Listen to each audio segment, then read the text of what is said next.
Oh my god, it's falling. Thank god it was the paperback that fell, not the hardcover. Just dropped it on the foot. Hello! Welcome. I'm Nikki Lee. Welcome to my YouTube channel. First video. And I thought I would do a bit of a book haul, as you could just see, with all those books I was trying to carry and not drop because there was a lot of them. So let's just get straight into my January book haul. The first book that I bought was Beautiful Oblivion by Jamie McGuire. So she is the author from the Beautiful Disaster books. But I'm really, really excited to read it. You know, I love their family. The Maddox family is so adorable and can't wait to read about his brothers. And the next book in this series comes out, I think, really soon. Oh, it's about Trent Maddox. Is he the one that was in the fire at the end of Walking Disaster? There's a very long blurb, but essentially it's about his story and Cammy. She's had a rough time. They're at university by the looks of it, so that's fun. That's exciting. Can't remember the main character's name in the first book. That's really bad. And that is the Where She Went and If I Stay. I actually did that in the wrong order. If I Stay is the first book. I've never actually picked them up and read them. My best friend Elise read them and she's not stopped talking about them. She loved them, and when she decided to tell me pretty much everything that happens in this series, I kind of only know that she's in a car accident and ends up in a coma, and it's pretty much her in the coma. It's like her conscious or something. And then read the sequel. I'm kind of nervous that it says Where She Went, because to me that implies she disappears in the first book. So the next book is Sweet Reckoning by Wendy Higgins. So she wrote the Sweet Evil series, actually the final book in that trilogy. But essentially it continues on Anna's story and her other friends, and they're trying to take down the Duke, so the evil bad. They're like, I think they're the fallen angels. There's a whole heap of them. It has to deal with that, obviously. And they control the demons. It's about their children, because like they're the dukes of all like the 7 sins. So you've got like lust and gluttony and sloth. The other ones I can't quite remember at this point in time. She finds out that, you know, she's kind of got to go around and corrupt humanity. And she's not okay with it, obviously, but you know, she doesn't. She falls in love with the Duke of Lust's son, who is essentially a man-whore. The Dukes are really horrible. They just like go around murdering their kids if they're not corrupting people enough. If they want to be nice, no, you have to corrupt and be evil and horrible. Next book is by one of my favourite ever authors, Jessica Shavington. It's Between the Lives. Sabine isn't like anyone else. For as long as she can remember, she's had 2 lives. Every 24 hours she shifts, living each day twice. That would be unfortunate if you had a shitty first day. But you get 2 birthdays, 2 Christmases, so there's one life in Wellesley, Massachusetts, and another completely different life in Roxbury, Boston. The perfect life. Oh, here we go. In Wellesley, Sabine has everything she could ever want. Glamorous friends, a designer wardrobe, perfect grades, and the guy everyone wants to be dating. It's usually Dick. Her future is nothing less than charmed. And then the perfect love. Please tell me she takes the perfect love over the perfect life. In Roxbury, Sabine's family is short of money. Her friends are considered rebels. And when her secret is revealed, her options look hopelessly grim. But then she meets Ethan. He's gorgeous, challenging, and he makes her feel like no one has ever before.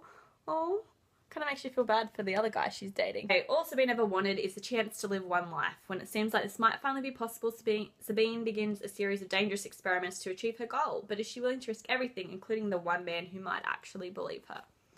Yes, you are. You're gonna risk it. I can already tell you this much now. You're gonna risk it. She's gonna risk it. We all know. I'm predicting that she ends up with Ethan. Okay, so this next is a series that, you know, I actually started a while ago, and it's by Meg Cabot. It's the Boy series, I think they're called. So it's, the first one is The Boy Next Door, Boy Meets Girl, and then Every Boy's Got One. These books are so adorable. They're light and fluffy read. They're really cool because they're different, because the entire book is just emails. It's just emails between like the main characters and then the side characters, and it's just really a different fun way to have a story told and to hear about it. So they're not the same characters. She changed characters. They're all sort of in this part of this one company.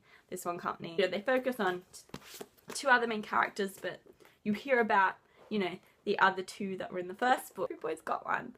It sounds really sus, but it's not.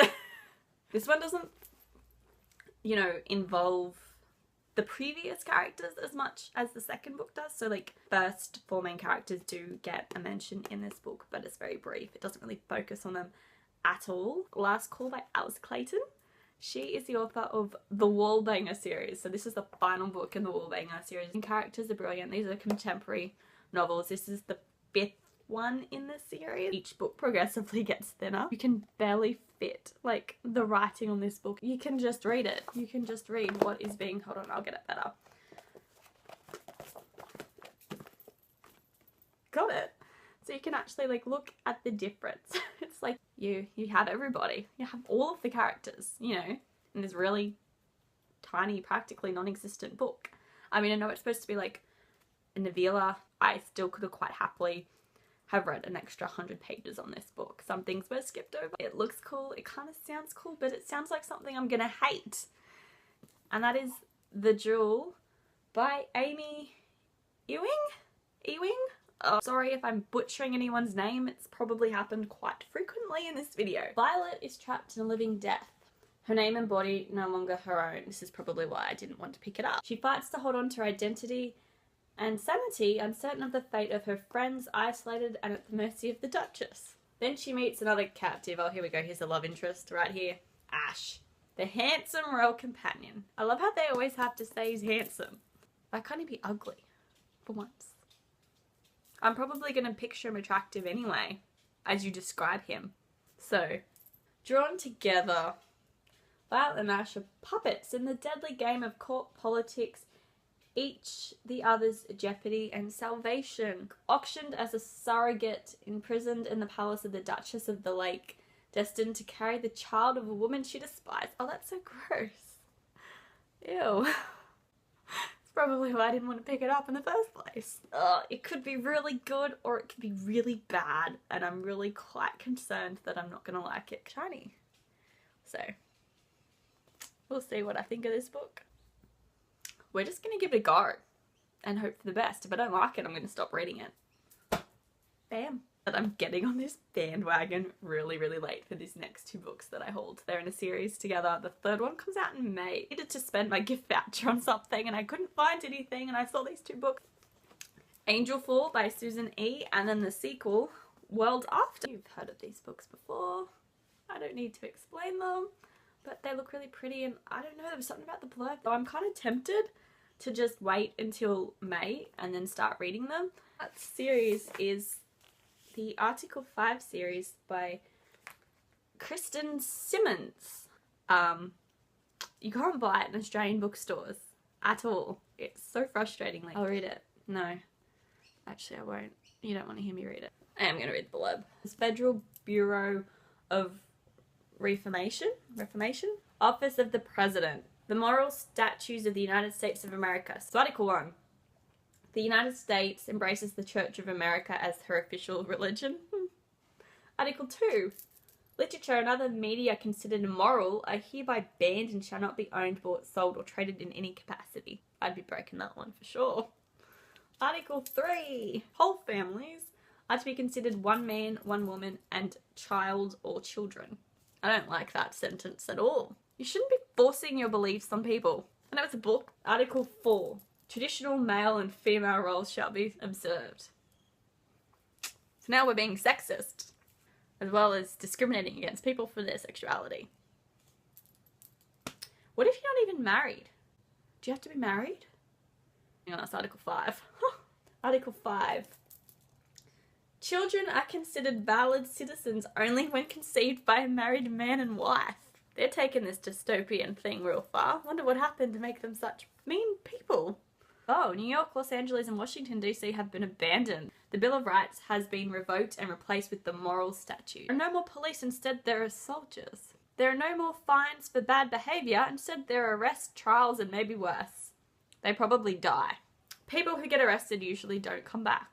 17-year-old Amber Miller is old enough to remember that things weren't always this way, living with her rebellious single mother. Oh, there's Article 5 right there and then. Bam. It's hard to forget that people weren't always arrested for reading the wrong books or staying out after dark. Well, my generation would be stuffed. We're always out after dark. It's hard to forget that life in the United States used to be different. Her life is as close to peaceful as circumstances allow. That is until her mother's arrested for non-compliance with Article 5 of the Moral Statutes. I told ya! And what's worse, one of the arresting officers is none other than Chase Jennings, the only boy Amber has ever loved. Oh. So I'm guessing that's Amber. Chase? That's Chase. I just forgot his name in the 2 seconds it took for me to read it and then flip to the front. So what happens to her then? Because she's not considered a valid citizen, so what do you do with them? I want to know what happens to her. I'm presuming shit goes down because there's a sequel called Breaking Point. And then the final book, which name I think is rather unimpressive, to be honest. 3. The third and final book, and you've called it 3. There's still only 2 people on the front, so I want to know why it's called 3. Why is it 3? And I want to read the blurb so bad, but it's just... Oh, I just had to... Oh, they want her. She's done something. I bet she tried to break someone out, break into something. It's got like a mugshot on the back. I'm not going to read it because it's going to just probably give away the entire thing. But obviously, I reckon Chase tries to help her because he's still on the front with her. They're probably on the run in this one in Breaking Point by the wanted poster. I don't know. It's going to be intense. I hate the jacket. I'm like, what do I do with it? Like I don't know what I'm supposed to do with this. Like, it's just another thing for me to damage. Really? Why is 3 down the bottom? Why is it not up the top with the other 2? And then I've still got 2 more books. By Maggie Stiefvater? I don't know. So it's The Dream Thieves and Blue Lily Blue. I've been looking at The Raven Boys since it came out for like 3 years. Got The Raven Boys and I was like, oh, I'm gonna need the next 2 in the series and I don't want to have to wait. So I'm just gonna buy them in January now because, you know, I wanted to make up my shipping costs. So I purchased these 2 because I figured I'm gonna get to it, and it was some of the first hardcovers I've ever had, which is, you know, exciting for my bookshelf. My favourite thing about her books, like the Wolves of Mercy Falls series, was that the writing was coloured in her books, but they're black. Right? Lily Blue, Don't Let Me Down. They're black too. That's a bit upsetting. And I think that is all my... Yes. That's all the books I've called this month. That was just this month, which is somewhat concerning because there is... Let me count them. There's 17 books that I bought. I actually made a promise to myself that I wasn't going to buy a lot of books. And I went and bought 17 this month. Oh well, that's what bookshelves are for, right? Thank you for watching my book haul. I'm going to try and attempt to pick them up.